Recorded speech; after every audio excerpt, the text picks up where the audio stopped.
So students, now we are starting with simple harmonic motion.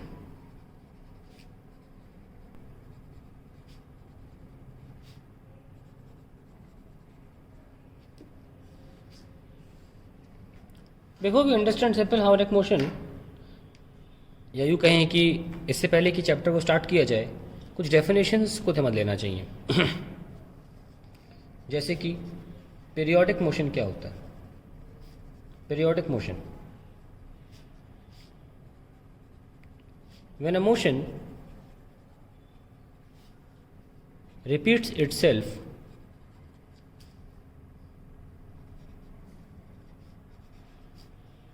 after a specific time,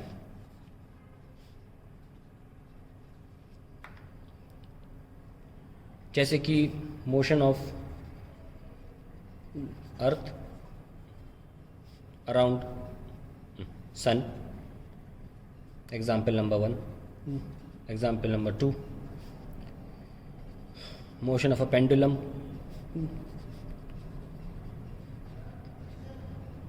और भी बहुत से examples आप सोच सकते हैं जिसमें रिपीटेशन होता है.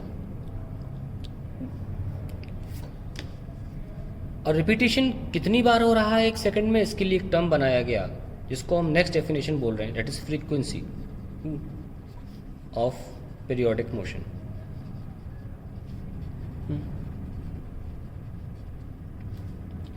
Number of times a motion repeats itself per unit time. अब यूनिट कुछ भी हो सकती है, 1 सेकेंड, 1 घंटा, 1 दिन, 1 साल. लेकिन सिस्टम इंटरनेशनल यानी कि एसआई यूनिट में ये 1 सेकेंड लिया गया. सो उस लिहाज से फ्रीक्वेंसी को हर्ट्स में गिना जाएगा. तो हम लिख सकते हैं कि in SI units, in SI the number of times a motion repeats itself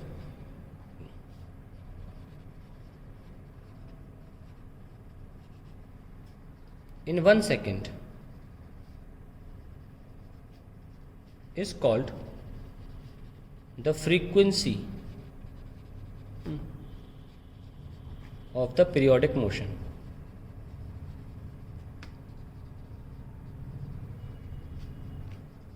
It is measured in hertz. तब इसकी यूनिट हर्ट्ज हो जाएगी.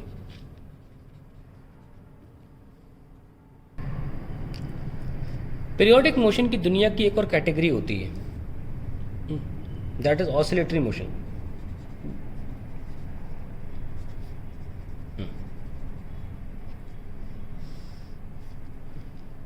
इसमें क्या फ़र्क है पीरियोडिक मोशन से? जैसे कि पीरियोडिक मोशन की बात करें, अगर मैंने बोला सन है और इसके एलिप्टिकल फॉर्मेट में जो अर्थ है वो रिवॉल्व करती है इसकी चारों तरफ ऐसे, तो आप ये नहीं कह सकते कि ये स्टार्टिंग पॉइंट और ये एंड पॉइंट, ऐसा नहीं बोल सकते आप. ये घूमती रहती है. हालांकि ऑसिलेटरी मोशन भी पीरियोडिक होते हैं क्योंकि रिपीट होते हैं. अल्टीमेटली पीरियोडिक होने का एक ही कंडीशन है, रिपीट हो जाओ एक नियमित अंतराल पे.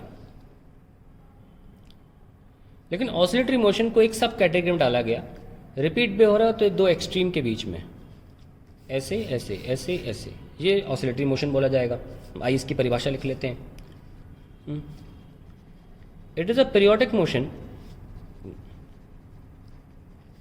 in which, तो मैंने बोला है कि periodic motion का ही केस है, in which a particle moves to and fro about a fixed point. Sorry, fixed motion लिख दिया. Fixed point called the mean position of the oscillation. Mean position को समझाते हैं क्या है. This mean position is the point of stable equilibrium.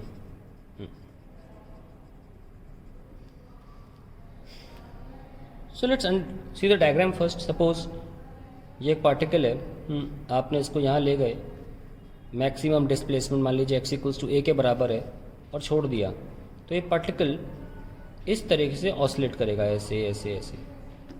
Then this is called the mean position and this is called the extreme. ध्यान रखें, हम mean position निर्धारित कैसे करते हैं कि ये मीन पोजीशन है। Mean position is that point where particle tends to move towards। आप दूर भी ले जाओगे तो वो उस तरफ आना चाहेगा, तो उसे मीन पोजीशन बोला जाएगा। एक ऑसिलेटरी मोशन में। अब इसको हम समझाते हैं स्टेबल इक्विलिब्रियम के बेसिस पर। जैसे कि आप एक कटोरा ले लें, यू शेप, घर पे भी एक्सपेरिमेंट कर सकते हैं, और यहाँ पे कंचा रखा हो, थोड़ी देर के बाद आप इस कंचे को ऊपर ले जाएं, हम सबको पता है कि वापस आना चाहेगा। अगर फ्रिक्शन ना होता तो ऐसे ऐसे करता रहता फॉर एवर। ये जो पोजीशन होगी, ये वाला पॉइंट, इसको मीन पोजीशन बोला जाएगा। एट द सेम टाइम ये भी मैंने लिखा है, this is the point of stable equilibrium. Stable equilibrium क्या होता है, उसके लिए समझना होगा what is equilibrium. It is that state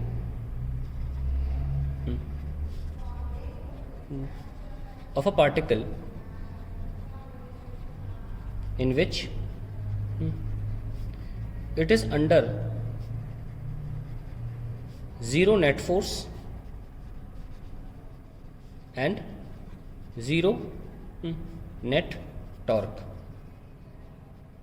और अगर हम ट्रांसलेशनल इक्विलिब्रियम की बात करें, केवल ट्रांसलेशनल इक्विलिब्रियम यानी कि हम रोटेशन नहीं मान के चल रहे हैं, मोशन में हो रहा है, इक्विलिब्रियम की बात करें तो केवल sigma f equal to zero से ही काम चल जाएगा। तो नेट फोर्स अगर किसी पार्टिकल पर ज़ीरो है तो उस पार्टिकल को कहते हैं कि वो इक्विलिब्रियम में है, यानी कि फोर्स ज़ीरो होना का मतलब इक्विलिब्रियम हुआ।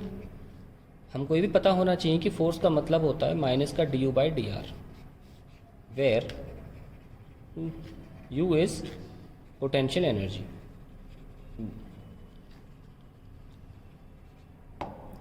तो आइए इसको थोड़ा एनालिसिस करते हैं। आपके पास एफ इक्वल्स टू माइनस का d u by d r है और इसका ज़ीरो होना मतलब इक्विलिब्रियम। अब ज़ीरो होने की तीन कंडीशंस हो सकती हैं, या तो यू कांस्टेंट हो, सबको पता है कांस्टेंट होने से डिफरेंशिएशन का आंसर ज़ीरो आ जाता है, या तो यू मैक्सिमम वैल्यू अटेन कर रहा हो या यू मिनिमम वैल्यू अटेन कर रहा हो। ये भी एक कॉन्सेप्ट होता है मैक्सिमम मिनिमा का, कि किसी भी कर्व में अगर किसी फंक्शन की वैल्यू मैक्सिमम होती है तो वहाँ पर डिफरेंशिएशन की वैल्यू ज़ीरो होती है। इसको आप ज़रूर समझ सकते हैं अगर आप मैथमेटिकल टूल्स की यूनिट पर जाएंगे मेरी प्लेलिस्ट में और देखेंगे डिफरेंशिएशन के बारे में, वहाँ मैंने स्लोप समझाया है। थोड़ा सा यहाँ ब्रीफ दे देता हूँ। जैसे कोई कर्व ऐसा है, इसका हाईएस्ट पॉइंट यहाँ है, हाईएस्ट पॉइंट पर tangent parallel to x axis है, तो डिफरेंशिएशन यानी कि स्लोप ऑफ टेंजेंट क्या हुआ, ज़ीरो। और आप देख सकते हैं इस ग्राफ का मैक्सिमम पॉइंट भी वही है। तो वही मैं कह रहा हूँ, अगर किसी कर्व सिर्फ कॉन्स्टेंट होने से डिफरेंशिएशन ज़ीरो नहीं होता, मैक्सिमम पर भी डिफरेंशिएशन ज़ीरो हो सकता है उस क्वांटिटी का, और मिनिमम पर भी, क्योंकि ये ग्राफ कल को ऐसा भी हो सकता था। तो देखिए फिर यहाँ पे पैरेलल हो गया, और टेंजेंट का slope he divide by D x होता है अगर ये वाई और ये एक्स है तो। ये मैथमेटिकल टूल चैप्टर समझना होगा, मैंने शॉर्ट में बता दिया। तो आप देख सकते हैं कि सपोज मेरे पास एक कटोरा है, मैंने कंचा है रख दिया, अब थोड़ा स्लाइटली डिस्प्लेस करूँगा इस जगह पर तो maximum potential energy m g, ये देख सकते हैं आप, कहीं से भी अपेक्षाकृत कहीं की भी अपेक्षा यहाँ सबसे ज़्यादा एनर्जी है। तो यहाँ फोर्स तो जीरो है, और होता भी है, आप रख के देख लेना कटोरे पर कंचा, यहाँ पे फिक्स स्टेबल रहेगा, हल्का सा भी मूव कराने पर ये लौट के नहीं आएगा। जब अपनी पोजीशन पे लौट के ना आए तो ये इसको बोलते हैं अनस्टेबल इक्विलिब्रियम। इस पोजीशन को बोला जाता है अनस्टेबल इक्विलिब्रियम। और अगर ऐसा हो तो जैसा मैंने पहले बताया था, वापस लौट के आना, तो ये हो गई स्टेबल इक्विलिब्रियम। जहाँ पे भी मिनिमम एनर्जी की वजह से फोर्स जीरो हो जाएगा, पर ये स्टेबल इक्विलिब्रियम कंडीशन है जहाँ वापस लौटना चाहे, we call it stable equilibrium.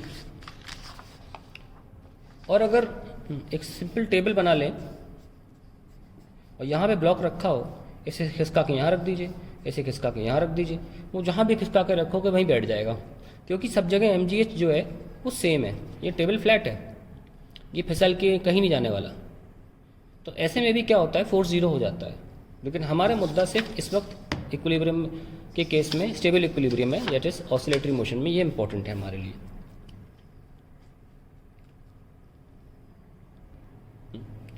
Now we come to types of oscillations.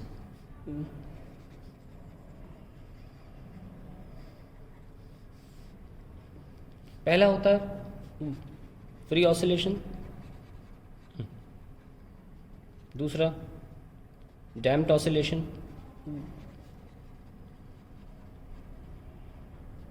और तीसरा forced oscillation.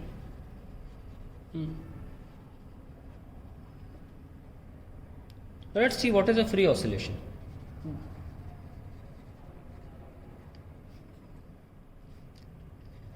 It is a type of oscillation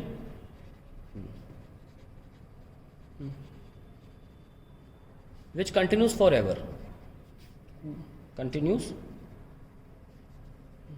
forever. और ऑब्वियसली इसकी रिक्वायरमेंट क्या होगी फॉरएवर के लिए? No type of energy loss. तो ऐसा हो नहीं पाता, कम से कम धरती पे तो कभी नहीं हो पाएगा ऐसा। नो टाइप ऑफ, स्पेस में हो सकता है जहाँ कोई प्रकार का एयर फ्रिक्शन नहीं है, कुछ भी नहीं है, no type of energy loss. तो पेंडुलम की बात करें, अगर आप पेंडुलम को वैक्यूम में ले जाएं और यहाँ पे ले जाके छोड़ दे तो ऑसिलेट करता रहेगा फॉर एवर, और ये एग्जाम्पल होगा एक फ्री ऑसिलेशन का।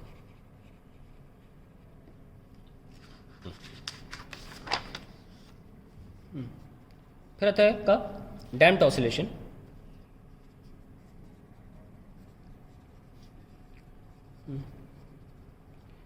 ये रियल ऑसिलेशंस होते हैं। These are the oscillations in which after some time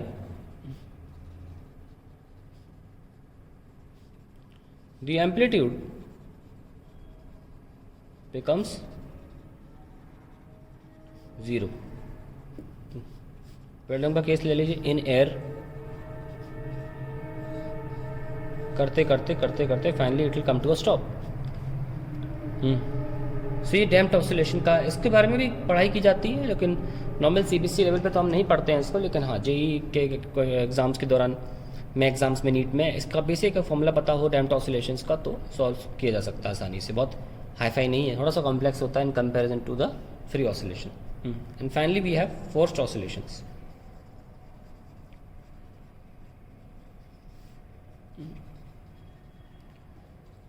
These are the oscillations in which external energy is supplied. Energy is supplied to the oscillating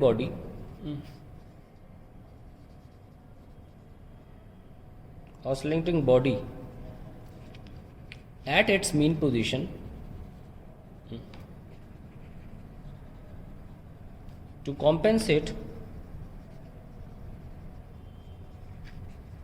for the loss of energy। जैसे कि एक diagram समझाता हूँ। आपने pendulum लिया और आपने छोड़ा उसे यहाँ पे ले जाके, तो ये ऑसिलेट करेगा, यहाँ जाएगा फिर ऐसे जाएगा, लेकिन ऑब्वियसली एयर फ्रिक्शन की वजह से इसका एम्पलीट्यूड कम हो जाएगा। तो हम क्या करेंगे, इसके मीन पोजीशन पर ही इसको एनर्जी देंगे। जब ये लौट के ऐसे जाके ऐसे जा रहा होगा तो मीन पोजीशन पे हम इसको एनर्जी देंगे, ताकि जो लॉस हुआ है that energy will be equal to loss happened due to friction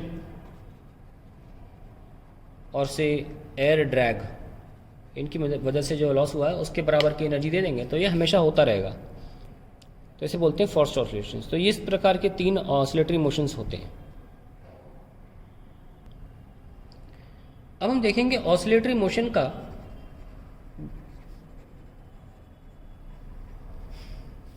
एक स्पेशल केस होता है, that is simple harmonic motion.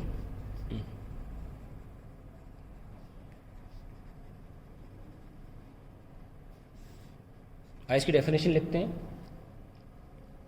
It is a special type of oscillatory motion in which during oscillation the acceleration of particle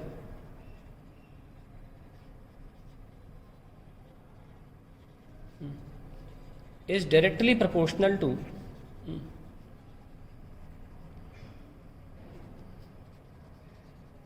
displacement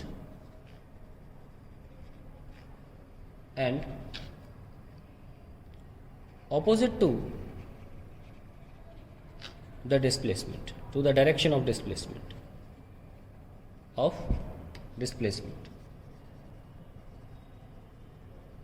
opposite to the direction of displacement की जगह एक और चीज़ लिख सकते हैं, ब्रैकेट में देता हूँ, और towards the mean position।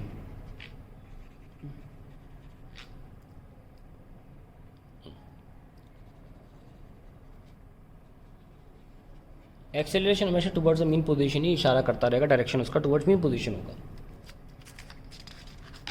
जैसे कि मैंने आपको पहले भी डायग्राम दिखाया था ये, तो ये इस तरफ की तरफ अपन आपने डिस्प्लेसमेंट किया x, तो इधर की तरफ एक्सेलरेशन होगा, और कंडीशन ये कहती है फॉर एन SHM या for any motion to be SHM acceleration must be proportional to x and vectorial लिखें तो proportional to -x। Direction opposite होना चाहिए। नीचे लेके आए a इक्वल्स टू kx हो जाएगा माइनस का, और इस k की मदद से फिर आप सब कुछ निकाल सकते हैं आगे जाकर, आगे हम बात करेंगे इस बारे में।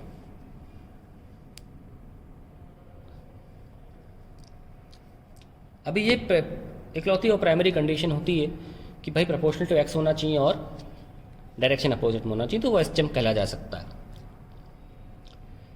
लेकिन कुछ ऐसे केसेस भी आ जाते हैं हमारे पास जिसमें वो इस कंडीशन को फॉलो तो नहीं करते, पर थोड़ी सी चीज़ें अगर हम कंट्रोल कर लें तो वो भी SHM मोशन करने लगते हैं, यानी कि सिंपल हार्मोनिक मोशन वो भी एग्जीक्यूट करने लगते हैं।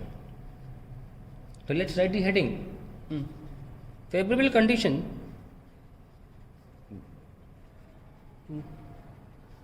For a motion to be SHM।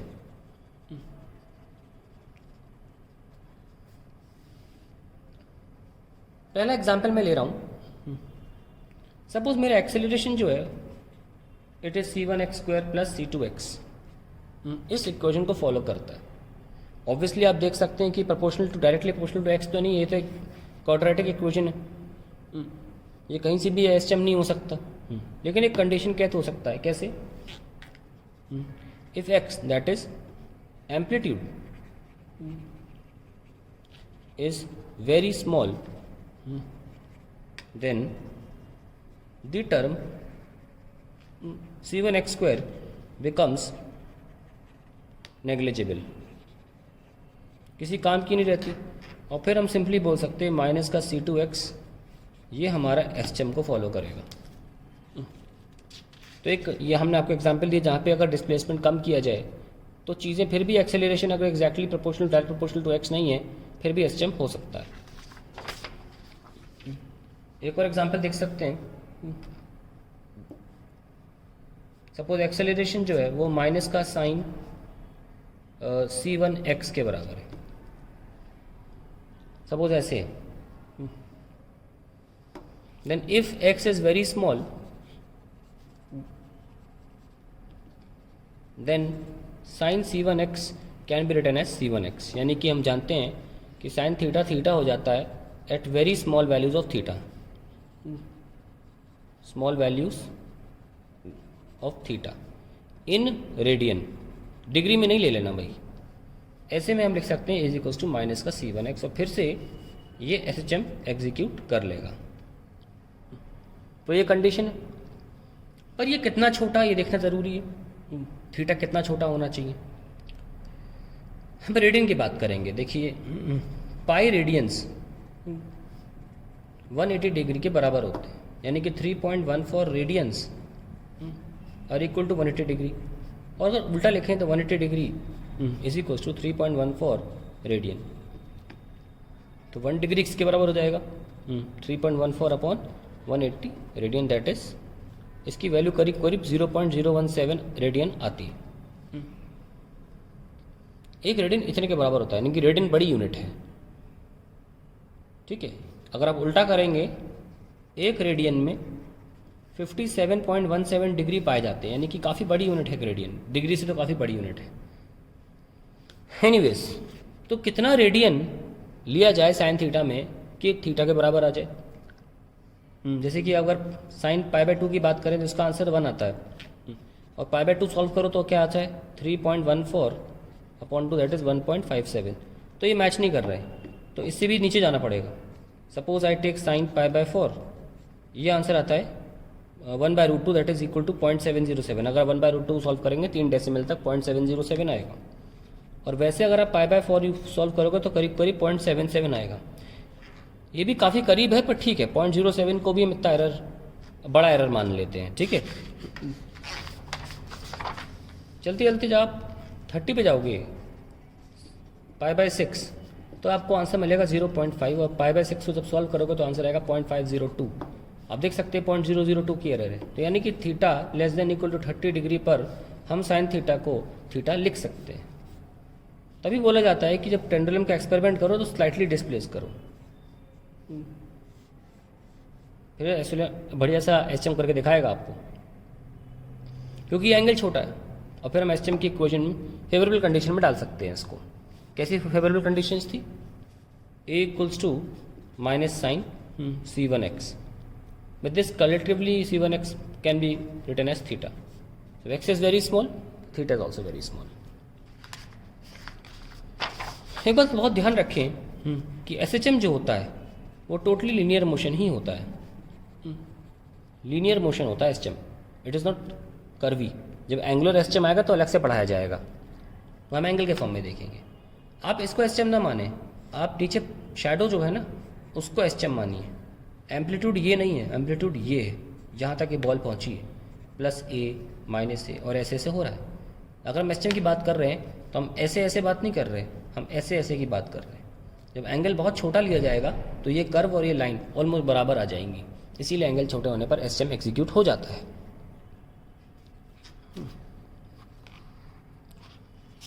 अब अगला टॉपिक जो हम चलने वाले हैं that is representation of SHM।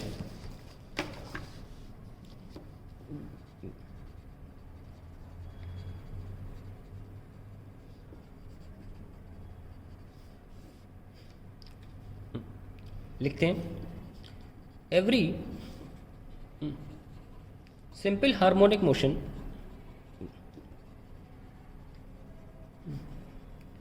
Can be represented by the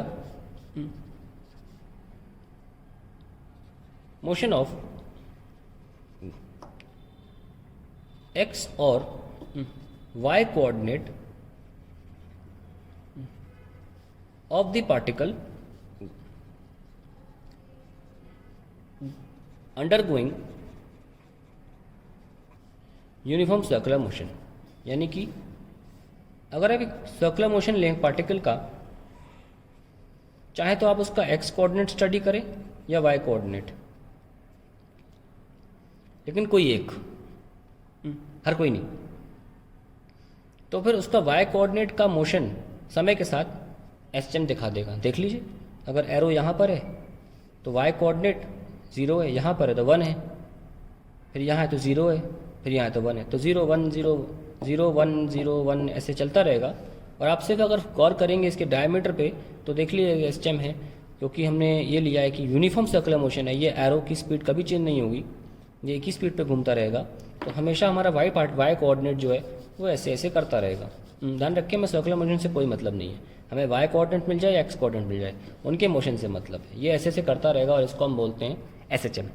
तो कोई भी SHM एक सर्कुलर मोशन के एक्स या वाई कोऑर्डिनेट के मोशन के द्वारा दिखाया जा सकता है।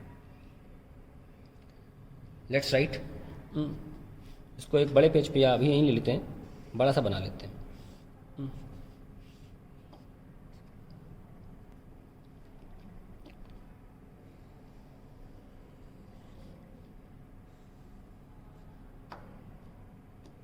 ये हमारा एरो है।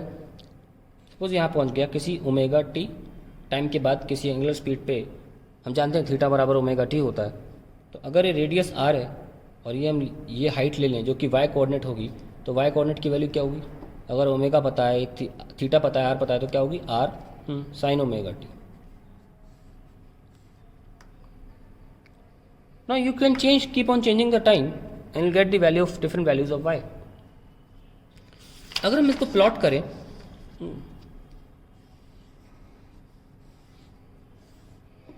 एक सर्कुलर मोशन को हम प्लॉट करें, अगर उसके एंगल को उसके वाई कोऑर्डिनेट के साथ, सिर्फ वाई कोऑर्डिनेट, सिर्फ नज़र यहाँ होनी चाहिए, जीरो, ऐसे ऐसे ऐसे ऐसे अलग अलग एंगल्स पे। तो अगर आप नोटिस करेंगे, सिर्फ वाई कोऑर्डिनेट को अगर आप प्लॉट करें,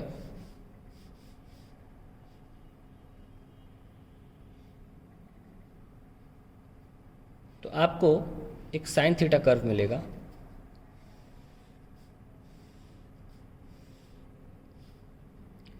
जो एक गिवन वैल्यू के बिटवीन रिपीट होता रहता है। साइन थीटा एक कंटिन्यूस फंक्शन है।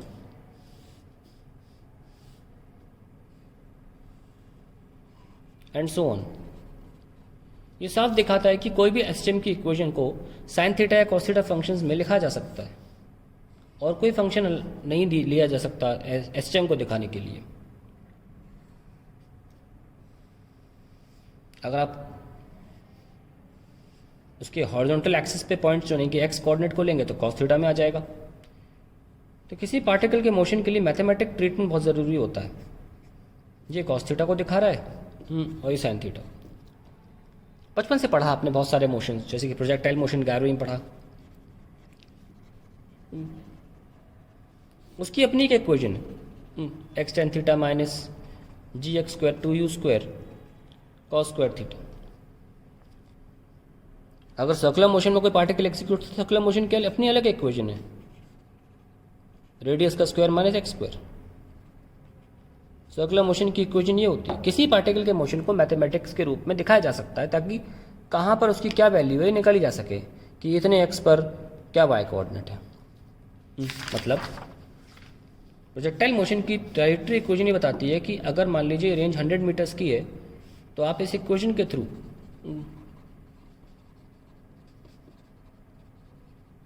एक गिवन इनिशियल वेलोसिटी और given initial angle of projection के दम पर आप किसी भी एक्स की वैल्यू पर, सपोज 20 मीटर है, आप वाई बता सकते हो, यानी कि पार्टिकल को लोकेट कर सकते हो।